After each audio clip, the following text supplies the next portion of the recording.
Bom, eu sou Hugo Rosestraten, trabalho na AWS já há uns 6 anos, 6 para 7 anos. Já trabalhei no Google, na Oracle. Comecei minha carreira como DBA, fui DBA há bastante tempo. Então, acabou que eu fiz a transição, né, de DBA para arquitetura. E hoje eu trabalho basicamente com analytics e com projetos que envolvam dados, né, desde a ingestão até a utilização desses dados. Vou falar um pouquinho aqui de como a gente tem abordado e ajudado as empresas a se tornarem data-driven, né, ou data-driven.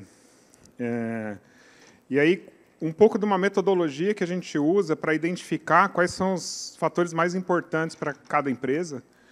Então, a ideia é que vocês saiam daqui com um pouco de uma visão de como criar essa estratégia de dados, né, dentro de uma empresa, visando aí a obtenção de maior resultado. Deixa eu testar o passador aqui. Que eu não... E aí, por que a gente quer que uma empresa seja direcionada por dados, né? Tem vários estágios da empresa na utilização dos dados. A gente vai ver que a gente pode usar os dados basicamente transacionais, ou a gente pode ser realmente orientado a dados, né? Tomar decisões de business mesmo, decisões de negócio baseados em comportamento dos dados. E isso a gente vai ver um pouquinho para algumas indústrias. Os dados eles permitem que a gente tome melhores decisões, que a gente tome realmente decisões baseadas em alguns fatos que estão acontecendo. Por exemplo, né, vamos dizer que tem um determinado produto que está no e-commerce, eu tenho no marketplace, e várias pessoas começam a reclamar desse produto. Geralmente, essa reclamação, né, vai ter alguém olhando isso, e aí alguém analisando, e alguém vai falar, cara, acho que é melhor a gente parar de vender esse produto. Por que não automatizar uma ação dessa?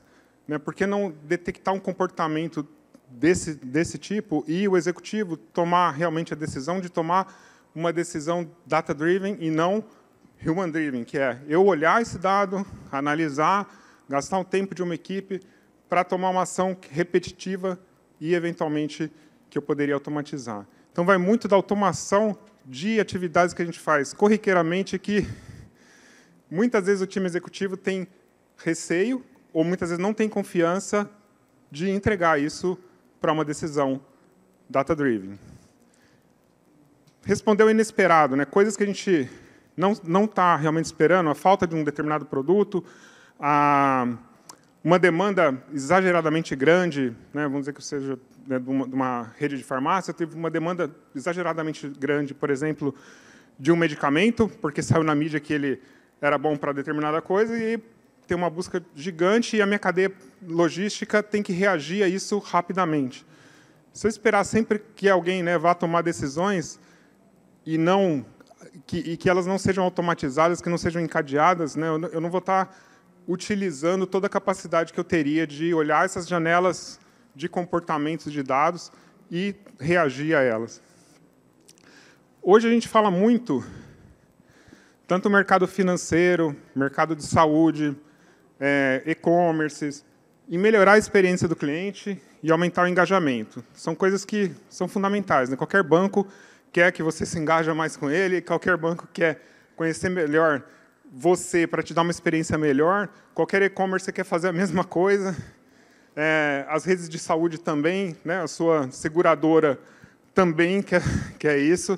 São coisas muito comuns a várias indústrias, né? Você só faz isso conhecendo o cliente com várias dimensões, conhecendo como ele se comporta com o seu CRM, o que ele fala de você na mídia social, o que ele compra, o que ele deixa de comprar, o que ele colocou no carrinho e tirou.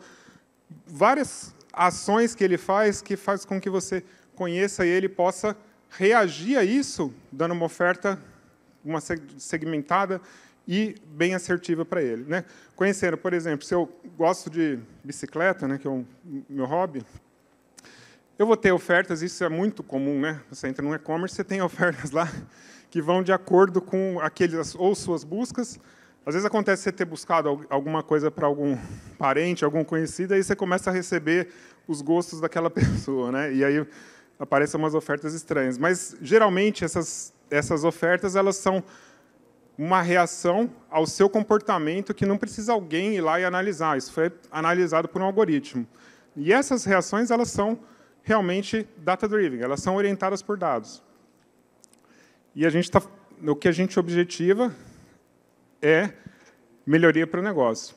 Descobrir novas oportunidades, relacionamentos que talvez você não tinha feito de um determinado consumo, relacionamentos de um determinado grupo, um comportamento que apareceu, você só vai ter isso quando você começa a medir e quando você começa a tomar ações em função dessas medições.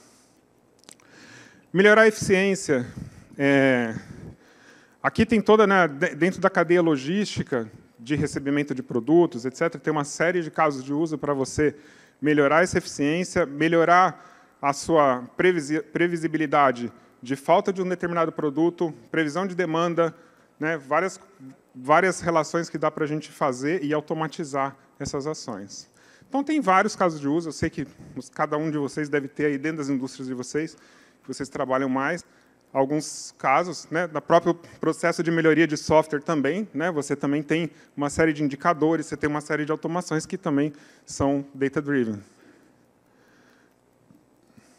Aqui, como exemplo da utilização dos dados em larga escala para uma ação data-driven, eu vou falar um pouco da Fórmula 1. A Fórmula 1 ela tem uma coleta bastante expressiva de dados. São 1,1 milhões de data points por segundo. O que é isso? Vai desde a rotação do motor, ângulo de roda, consumo de pneu, temperatura, curva, o trajeto. É um número bastante elevado.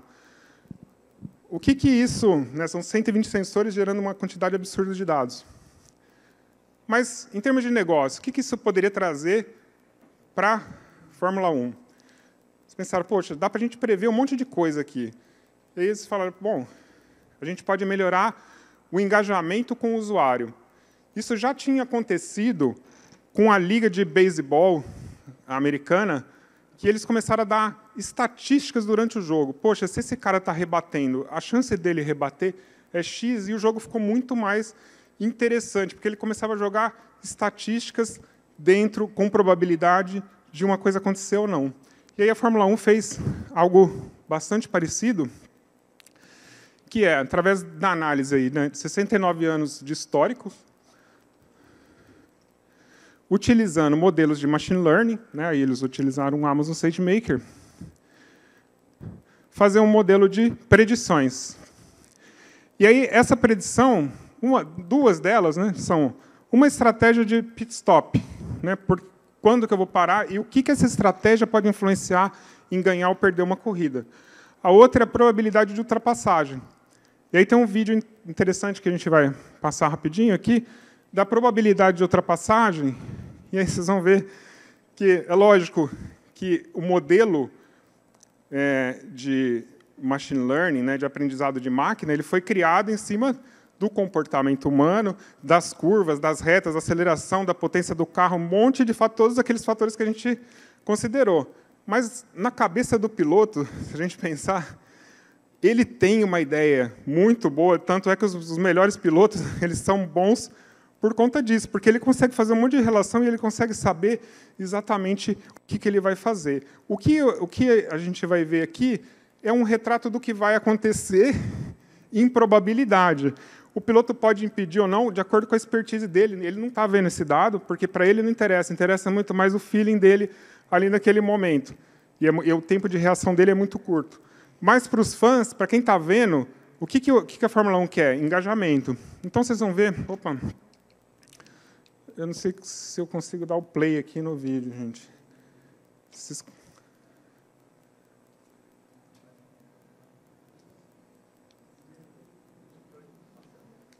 Ó, ele está passando slide. Espaço. Opa, volta um pouquinho. Aí. Beleza, obrigado. Ali a gente tem a probabilidade dá ultrapassagem, tanto pela esquerda quanto pela direita, e ela vai aumentando de acordo com a aproximação dele, e aí ela acontece pelo lado exato que estava a maior probabilidade. Então, esse cálculo, vocês viram que, como é um cálculo em tempo real, ele vai reagindo e o algoritmo vai dando novas predições, né? É um algoritmo sofisticado, em real time, super importante para esse use case, porque se você der essa probabilidade depois que aconteceu, não tem valor nenhum, né? O cara vai falar, pô, isso aí que você fez na mão, né? Você deu probabilidade depois de acontecer, não adianta.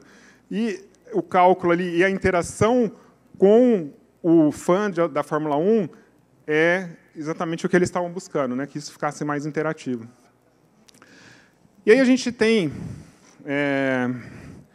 quando a gente olha para uma empresa e vê como ela utiliza dados, eu, na AWS, eu sempre fui arquiteto de soluções, a gente ia muito para dar uma solução. Ó, eu preciso de um banco de dados para essa aplicação. Ah, beleza. Então, vamos lá, vamos ver esse banco de dados. Ah, eu preciso agora fazer um data lake. Mas por que você quer um data lake, né? E aí, cada conversa que a gente tinha era muito fragmentada. A gente criou um programa que ele pega e vê a estratégia inteira da empresa, olhando muito objetivos de negócio. E aí, trabalhando de trás para frente. A gente chama, na AWS, de Working Backwards, né, que é um princípio da Amazon.com, da gente olhar para o negócio, ver o que o negócio precisa. Aí, sim, a gente vai escolher quais as capacidades técnicas. O que a gente vê bastante? Engenharia de dados. Ah, cara, eu quero usar o Apache Iceberg. Ah, por quê? Ah, pô, cara, o negócio é muito doido, muito legal. Ele atualiza o lake. Ah, tá, mas você precisa de... Talvez não. Talvez seu dado vem com append only, não precisa, né, de dar aquela tecnologia. Ah, não, mas eu quero usar Spark. Poxa, você tem um volume para usar Spark? Tenho. Né? Beleza, tem uma quantidade. Não, eu tenho, cara, 20 gigas. Pô, você vai usar a computação distribuída para resolver um problema de 20 gigas? Tem certeza, né, que você precisa disso? Então, alinhar a estratégia com aquilo que você precisa e depois decidir as tecnologias, né, é o que a gente entende como habilitar uma empresa data-driven. Não simplesmente chegar aqui e falar para vocês, ó, usa isso, usa aquilo, que não tem muito valor. Aí a gente vai ver como a gente trabalha de trás para frente, olhando. Primeiro, a gente vai selecionar quais são os problemas de negócio que você quer resolver com dados. Né? O que vai melhorar a vida do seu cliente? O que vai ser de melhoria? Ah, eu posso ter um processo de aprovação de criação de conta mais rápido. Beleza, é um caso de uso. Eu posso ter uma oferta de produtos mais segmentada para ele ainda. Beleza, é um caso de uso. Eu vou definir quais são esses benefícios e trabalhar de trás para frente, daí escolhendo as capacidades técnicas reais que eu preciso, escolhendo quais são os processos de governança que eu vou precisar ter e quais são as pessoas. Aqui, nesse verdinho que está um pouco difícil de ler, está escrito compartilhamento de dados, tá, pessoal? Compartilhamento de dados, capacidades técnicas e pessoas. Sempre olhando para os benefícios de negócio. Se a gente olhar a maior parte das empresas, elas podem estar aqui em um desses estágios. Tá?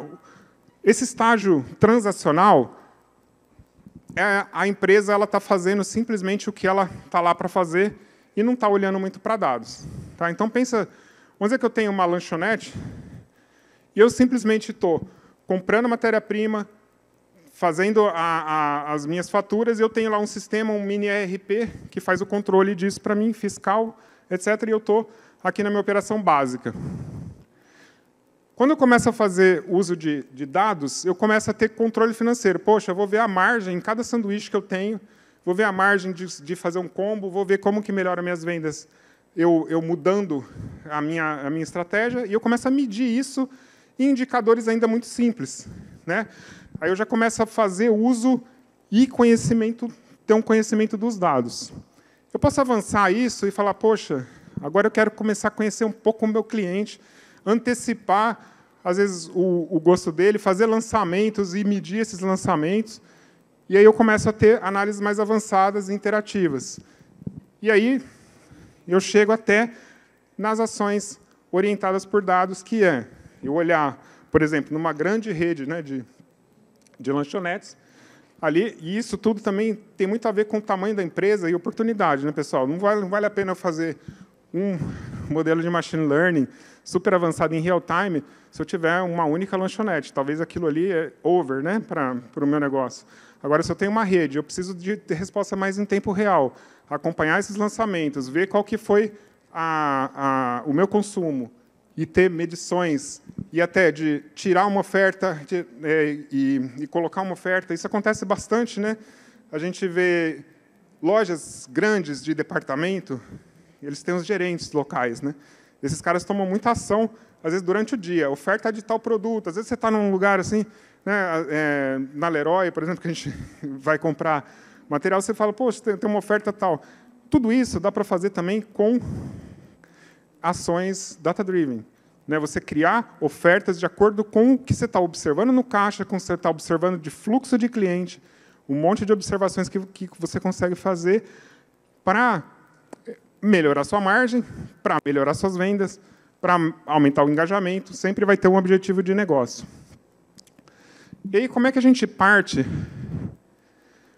para... Quais são as ações que a gente vai escolher e quais são os tópicos ou histórias que eu vou trabalhar para chegar nos meus objetivos de negócio? Essa escolha que é o working backwards, que eu vou jogar lá no objetivo de negócio, por exemplo, melhorar a experiência do usuário, aumentar a taxa de conversão, identificar, por exemplo, novos clientes, melhorar a prevenção da fraude, super comum, né?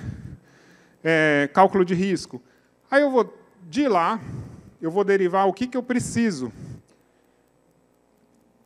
de ações orientadas a dados. Então, se eu estou trabalhando numa coisa muito real-time, por exemplo, prevenção à fraude, que se o cartão... eu já quero determinar um comportamento do cartão, eu quero aprovar ou reprovar aquela compra diretamente baseado numa prevenção, eu preciso de uma ação near real-time. Então, eu preciso de um componente que seja near real-time. Eu não necessariamente preciso monetizar aqui um produto de dados para esse caso, então eu vou escolher aquilo que realmente faz sentido para mim. Né? Algumas ações que fazem sentido. Ações aqui relacionadas a dados, algum modelo de AI, certamente eu vou precisar. E aí, a gente, voltando para trás, esses objetivos de negócio, eles vão me trazer para outras necessidades. Por exemplo, eu não consigo melhorar a experiência de usuário sem que eu conheça, sem que eu tenha uma visão desse cliente 360. Então, vão ter ações. E eu não consigo ter uma visão 360 se eu não tiver um data sharing, se eu não tiver o compartilhamento de dados. Então, nem tudo nessas colunas eu preciso preencher, mas eu vou preencher aquilo que é fundamental para o meu negócio ter oportunidades. Então, é assim que a gente começa, depois você pode ir completando, mas você tem que ter alguns casos de uso que te sustentem nessas escolhas, e aí, andando, né, mais para trás. Eu não consigo, por exemplo, ter todas essas ações aqui sem ter um catálogo de dados centralizado, onde o meu cientista de dados vai olhar e falar, cara, eu preciso do dado do CRM, eu preciso do dado de compras, eu preciso do dado de pesquisa, de buscas. E aí, esse link daqui até lá, a gente vai fazendo e vai habilitando. Se eu não sei fazer um catálogo centralizado, eu tenho que aprender. Né? Então, aqui a gente trabalha com as capacidades técnicas, que estão em azul, e com as capacidades aqui de compartilhamento de dados. Se a gente voltar um pouco mais, lá na camada de banco de dados, etc., e da ingestão, eu preciso ter aqui, por exemplo, tá? Vamos dizer que toda a minha compra ela vai para um banco de dados, eu não tenho um serviço de streaming, e eu preciso saber o que o cara está comprando. Eu posso ouvir esse banco, ouvir o CDC desse banco, então eu vou habilitar uma capacidade aqui de Change Data Capture, que, no fundo, vai me dar uma ação near real-time aqui para frente. Então, esse fluxo ele tem que estar harmônico. Né? Se você não faz... Muitas vezes a gente vê a galera pegar no meio aqui e falar, cara, eu tenho uma puta stack de engenharia de dados. faço o diabo. Tá, mas e aquela fonte lá? Ah, não, aquela lá não está inserida. Putz. Aí o seu cientista de dados está buscando com HTTPS lá, na API do cara, porque o dado não tá presente aqui no seu lake. Ninguém nunca viu isso, né? Então, tem aquela a máquina mágica do cientista de dados que ela busca, você não sabe nem como, mas ela busca de várias fontes. E aí você tem uma puta stack aqui, sem habilitar aquilo que realmente fazia diferença para o negócio. Então, esse alinhamento aqui, fundamental para a gente ter uma empresa data-driven, né? E aí tem alguns conceitos, aproveitando o conceito de data mesh, né, da Zhamak Dehghani, da ThoughtWorks, que o Martin Fowler lançou lá o primeiro artigo dela sobre data mesh. E o data mesh ele traz um conceito bem interessante até para quem trabalha com microserviços e também muito para tirar a carga do engenheiro de dados. O engenheiro de dados, basicamente, ele tem que fazer tudo. Por quê? Ele tem que pegar o dado, aí ele tem que entender o dado, aí ele tem que fornecer o dado para alguém que vai consumir, e ele não tem a menor ideia do que é aquele campo data que você colocou lá. E aí, ele, cara, poxa vida, né? Pode ser data de tanta coisa. E aí, o data mesh ele vem atribuindo essa governança do dado para as equipes que criam um produto. Quando você está criando um produto, você, como equipe de business que demandou aquele produto, você é dono daquele dado. Se eu estou criando um cadastro de cliente, eu sou dono do cadastro de cliente. E eu tenho que falar o que tem naquele cadastro de cliente. Porque senão ele vai servir só para a minha aplicação e para mais ninguém. Ou você vai dar trabalho para o engenheiro de dados voltar 10 vezes e te perguntar o que é aquele dado. E ainda corre o risco de ficar errado. Então, esse alinhamento aqui, que traz, quem não conhece ainda o Data Mesh, vale a pena ler, principalmente se vocês trabalham com microserviços e já numa arquitetura que está caminhando para ser data-driven, muito interessante conhecer o Data Mesh. Tem um livro agora da Zhamak Dehghani bem legal sobre isso. Mas aqui é mais para trazer esse conceito de produtos de dados são criados sempre que você cria uma aplicação e está colocando dado lá. E alguém do time de produto deveria ser owner desse dado. Ele é o data owner. E ele é responsável por dar significado àquele dado. E não vir o time de governança para te falar, cara, tem que pôr isso, tem que pôr aquilo. O time de governança vai dar os guidelines, mas quem é o dono do dado é o time que está criando. Aqui tem um blog. Depois, quem quiser a apresentação, né, se a gente disponibilizar, vai ter meu contato também, quem quiser trocar mais ideia, a gente vai estar por aí. Mas tem um blog aqui da JP Morgan usando esse conceito aqui de Data Mesh. Tá? Tem um link aqui. E aí tem um outro conceito que está bem importante, que a gente tem trabalhado bastante, é o conceito de visão 360 do cliente. E não significa que eu vou habilitar todas essas dimensões aqui de uma vez só. Tá? Eu não vou conhecer meu cliente todo de uma vez só. Mas é importante, quando eu estou selecionando os casos de uso, eu saber, por exemplo, que eu tenho, sei lá, um Google Analytics gerando aqui estatísticas de site, que eu tenho um CRM, que eu tenho um ERP, que eu tenho várias dimensões, que eu tenho meu programa de fidelidade, e que isso compõe a visão do cliente. Se eu quero fazer uma oferta muito segmentada para ele, eu deveria conhecer a maior parte delas, ou pelo menos aquelas que têm relevância no caso que você está desenhando. Então, tem um conceito bastante interessante de visão 360 do cliente, que nos ajuda. E aí, quando a gente está montando a estratégia da empresa para ser data-driven, a gente identifica aqui alguns habilitadores. Geralmente, ele começa com governança. Geralmente, ele começa com você dizer o que é aquele dado. Você governar e ter um ownership sobre aquele dado. Porque, senão, dali para frente, todo o processo começa a dificultar. Se eu não sei o que é aquele dado, eu não consigo dar um permissionamento automático. Por quê? Porque o meu permissionamento ele é baseado no que é o dado. Se eu não sei o que é o dado, como é que eu vou dar permissionamento para as pessoas? Então, ele precisa estar classificado, ele precisa estar bem categorizado esse dado para que eu saia dali para frente. E aí, aqui eu citei alguns itens, né, que, por exemplo, de negócio, algumas melhorias que você pode querer fazer, melhoria de experiência de usuário, análise de crédito, antifraude. Como que cada um desses projetos habilitadores aqui influenciam em cada um desses outros? Aí você vai decidir quais são os mais relevantes ou que habilitam mais produtos de dados ou produtos que dependem de dados. Então, quando a gente está montando a estratégia, né, de de dados, a gente olha muito para isso. Pessoal, tem aqui um QR Code com umas perguntinhas sobre a palestra. Não sei se a gente tem algum tempinho aqui.